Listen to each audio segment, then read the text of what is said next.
Hello everyone. जैसा कि आप सभी लोगों का एसएससी जीडी का एग्ज़ाम आज यानी कि 10 जनवरी से शुरू हो गया, तो आज है आपका 10 जनवरी और सेकेंड शिफ्ट का एग्ज़ाम खत्म हो गया है। तो जो भी हमें सेकेंड शिफ्ट का क्वेश्चन मिल पाया है उस सभी क्वेश्चंस का लेकर के और बाकी ओवरऑल पूरे एग्ज़ाम का यहाँ पर हम रिव्यू करने वाले हैं कि कौन कौन से क्वेश्चंस आपके पूछे गए थे। और बाकी आपको यहाँ पर जो पीडीएफ दिया हुआ है, यानी पीडीएफ आपको लेना है तो आप हमारे टेलीग्राम चैनल से जुड़ सकते हैं, जिसका लिंक डिस्क्रिप्शन में दिया हुआ है, या फिर आप टेलीग्राम में जाके इसी चैनल के नाम से सर्च करेंगे तो आपको टेलीग्राम चैनल मिल जाएगा। तो वहाँ पर आपको सारे शिफ्टों की पीडीएफ शाम में दे दी जाएगी। लेकिन उससे पहले अगर आपने अभी तक चैनल को सब्सक्राइब नहीं किया तो आपको चैनल को सब्सक्राइब कर लेना है, साथ ही वीडियो को लाइक भी कर देना जिससे कि हमें मोटिवेशन मिले, और आपको सब्सक्राइब करके बेल आइकन को प्रेस कर देना है जिससे कि आने वाले हर वीडियो का नोटिफिकेशन आप सभी तक पहुँचता रहे, क्योंकि यहाँ पर आपको जैसा कि हर एग्जाम का रिव्यू करवाया जाता है। चलिए शुरू करते हैं कि आज 10 जनवरी सेकेंड शिफ्ट में कौन कौन से क्वेश्चन पूछे गए थे। चलिए पहला क्वेश्चन देखते हैं। पहला क्वेश्चन आपका पूछा गया था कि भारत की प्रथम महिला राज्यपाल कौन थी। तो सरोजनी नायडू ऐसी पहली महिला थी जिन्हें भारत की स्वतंत्रता के पश्चात किसी राज्य का राज्यपाल बनाया गया था। तो यहाँ पर सरोजनी नायडू आपका बिल्कुल राइट आंसर हो जाएगा, जो कि स्वतंत्र भारत की पहली यानी कि प्रथम महिला राज्यपाल बनी हुई हैं। नेक्स्ट क्वेश्चन हम लोग देखेंगे।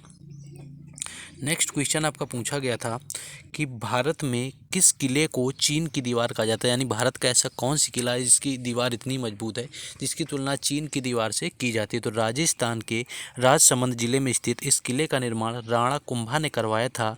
यह किला अजयगढ़ के नाम से मशहूर था। तो ये किला आपका अजयगढ़ का किला है, या तो आपको ऑप्शन में कुंभलगढ़ का किला दिया हुआ था तो कुंभलगढ़ का किला यहाँ पर राइट आंसर हो जाएगा, जो कि या फिर आपको अजयगढ़ दिया जाता है कि आपका ये अजयगढ़ के नाम से मशहूर था। इसके चारों ओर एक बड़ी दीवार बनी हुई थी, और जिसकी हम बात करें तो जो चीन की दीवार के बाद विश्व की दूसरी सबसे बड़ी दीवार है। इस किले की इस दीवार को भेदने की कोशिश अकबर ने भी की थी, लेकिन वो असफल रहे थे। यानी चीन की दीवार के बाद ये दूसरी सबसे बड़ी दीवार है, जिसको जो किला आपके अजयगढ़ के नाम से प्रसिद्ध है। आपको अगर कुंभलगढ़ भी दिया हुआ था ऑप्शन में तो इसी को कुंभलगढ़ भी कहते हैं। नेक्स्ट क्वेश्चन आपका पूछा गया था। नेक्स्ट क्वेश्चन पूछा गया था कि कालबेलिया नृत्य को किस वर्ष यूनेस्को की अमूर्त धरोहर में शामिल किया गया। और अगर हम बात करें कि अमूर्त धरोहर में कुछ जो आपकी यूनेस्को की शामिल किया जाता है तो कालबेलिया नृत्य आपका इसका राइट आंसर 2010 हो जाएगा, जिसमें कि कालबेलिया नृत्य को यूनेस्को की विश्व धरोहर में जो आपका अमूर्त धरोहर में शामिल किया गया था। कालबेलिया लोक नृत्य और गीत राजस्थान राज्य के, यानी कालबेलिया आपका राजस्थान से संबंधित है। नेक्स्ट क्वेश्चन यहाँ पर पूछा गया था आपका। नेक्स्ट देखेंगे क्वेश्चन इस तरह से आया हुआ था कुछ कि विराट कोहली को क्रिकेटर ऑफ द ईयर का अवार्ड यानी किस वर्ष घोषित किया गया था। क्रिकेटर ऑफ द ईयर, तो विराट कोहली को क्रिकेटर ऑफ द ईयर का अवार्ड 2018 में दिया गया था। यहाँ पर 2018 आपका राइट आंसर हो जाएगा, जब विराट कोहली को cricketer of the year award से सम्मानित किया गया था। नेक्स्ट क्वेश्चन आपका आया हुआ था कि संवेग का मात्रक क्या होता है। यहाँ पर आपका संवेग का मात्रक पूछ लिया गया था, यानी यूनिट आया हुआ था। तो इसका आपका सही उत्तर किग्रा मीटर पर सेकेंड था, यानी संवेग का मात्रक किग्रा पर मीटर सेकेंड होता है। वहीं पर बात करें तो P equal to M V जो आपका होता है, P इक्वल टू यानी कि संवेग इक्वल टू द्रव्यमान इंटू वेग आपका होता है, यानी मास इंटू वेलोसिटी होता है। वहीं संदर्भ में न्यूटन का गति विषयक द्वितीय नियम बताता है कि कुल बाहरी बल के उस समय से विभाजित जिस समय वह बदलता है तंत्र के संवेग परिवर्तन के बराबर होता है। तो यहाँ पर आपका न्यूटन का दूसरा नियम भी संवेग से संबंधित है। नेक्स्ट क्वेश्चन पूछा गया था कि जीएसटी के लिए कौन से संविधान संशोधन किए गए थे। तो जीएसटी एक प्रत्यक्ष कर है जिसे भारत को एकीकृत साझा बाजार बनाने के उद्देश्य से लागू किया गया था।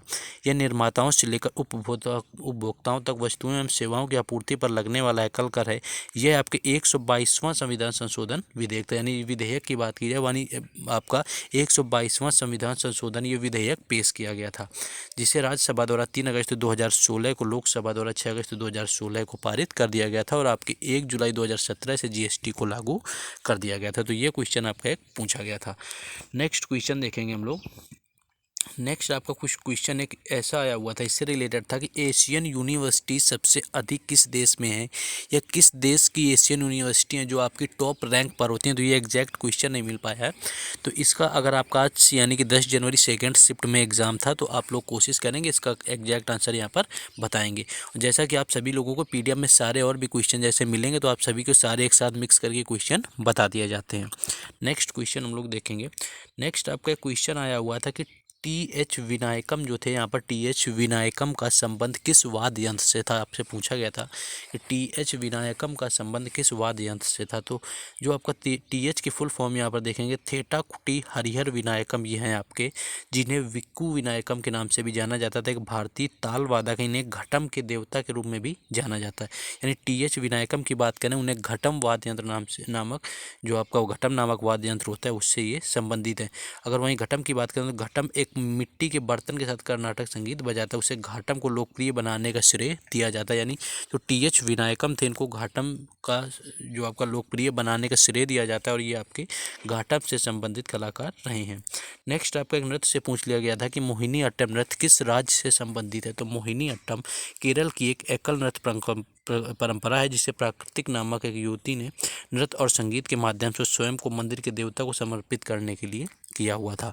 तो मोहिनी अट्टम आपके केरल से संबंधित नृत्य है जो कि इसमें पूछा गया था। नेक्स्ट क्वेश्चन हम लोग देखेंगे। नेक्स्ट आपका पूछ लिया गया था कि सोन नदी का उद्गम स्थल कौन सा है। तो सोन नदी का उल्लेख रामायण आदि पुराणों में होता है। गंगा नदी की सहायक नदियों में सोन का आपका प्रमुख स्थान होता है, यानी गंगा की ये सहायक नदियों में भी आता है। और साथ ही अगर इसकी हम बात करें तो यह मध्य प्रदेश के अमरकंटक नामक पहाड़ी से निकल करके 350 मील का चक्कर काटते हुए पटना से पश्चिम गंगा में मिलती है। तो ये आपकी अगर हम बात करें कि इसका उद्गम स्थल कहाँ से होता है, अगर राज्य पूछा जाता है तो आपका मध्य प्रदेश होता है, जो कि आपके मध्य प्रदेश के अमरकंटक की पहाड़ियों से निकलती है आपकी, वहीं से आपके नर्मदा नदी का भी उद्गम होता है। नेक्स्ट क्वेश्चन पूछा गया था कि आकस्मिक निधि का अनुच्छेद कौन सा है। तो आकस्मिक निधि की बात करें तो संविधान के अनुच्छेद 267 के अनुसार संसद को एक निधि स्थापित करने की शक्ति दी गई है। इस निधि को भारत की आकस्मिक निधि कहा जाता है, यानी भारत की जो आकस्मिक निधि दी हुई है आपकी, उसका संबंध आपके अनुच्छेद 267 से, जो कि आपको क्वेश्चन पूछा गया था। नेक्स्ट क्वेश्चन था आपका कि 5वीं पंचवर्षीय योजना किससे संबंधित थी, यानी 5वीं जो पंचवर्षीय योजना थी उसमें आपको किस चीज़ के ऊपर जोर दिया गया था। तो ये चीज़ अगर आप देखेंगे यहाँ पर, तो 5वीं पंचवर्षीय योजना आपकी 1974 से लेकर के 1978 तक चली थी। 5वीं पंचवर्षीय योजना ने रोजगार, गरीबी उन्मूलन यानी गरीबी हटाओ का नारा आपकी 5वीं पंचवर्षीय योजना में ही दिया गया था और न्याय पर जोर दिया था। तो आपका रोजगार और गरीबी उन्मूलन पर आपका जोर दिया गया था। नेक्स्ट क्वेश्चन आपसे पूछा गया था कि यानी जो फीफा हुआ है आपका, उसमें जो फुटबॉल होता है, फुटबॉल में गोल्ड पोस्ट की ऊंचाई कितनी होती है। तो गोल्ड पोस्ट के अंदर की गहराई आपकी 2.44 मीटर होती है। नियमानुसार गोल पोस्ट में जाल लगाना अनिवार्य नहीं, फिर भी लगाया जाता है। एरिया आपके पेनल्टी एरिया से 16.5 मीटर की दूरी पर होता है और इसकी आपके अंदर की गहराई पूछी गई थी, यानी ऊंचाई, जो कि 2.44 मीटर यहाँ पर राइट आंसर था। तो इस तरह के कुछ क्वेश्चन आज आपके 10 जनवरी सेकेंड शिफ्ट में पूछे गए थे। जिन लोगों का एग्जाम था, वहीं हिंदी की बात करें तो आपका समाज से क्वेश्चन कुछ आया नहीं हुआ था। आपके हिरण और आपके सरोज यानी समुद्र जैसे इन चीज़ों का पर्यायवाची पूछे गए थे। साथ ही जल का भी विलोम शब्द आपका पूछ लिया गया था। एक दो मुहावरे आपसे पूछे गए थे। तो इस तरह के क्वेश्चन आपके पूछे गए थे। तो बाकी किसी डाउट के लिए आप ये आपको व्हाट्सएप नंबर दिया हुआ है, जिस पर कॉन्टैक्ट कर सकते हैं। साथ ही आप PDF लेने के लिए टेलीग्राम चैनल से जुड़ जाएं और अभी तक वीडियो को लाइक और चैनल को सब्सक्राइब नहीं किया है तो उसको कर लें। बाकी मिलेंगे थर्ड शिफ्ट के एनालिसिस में। जय हिंद।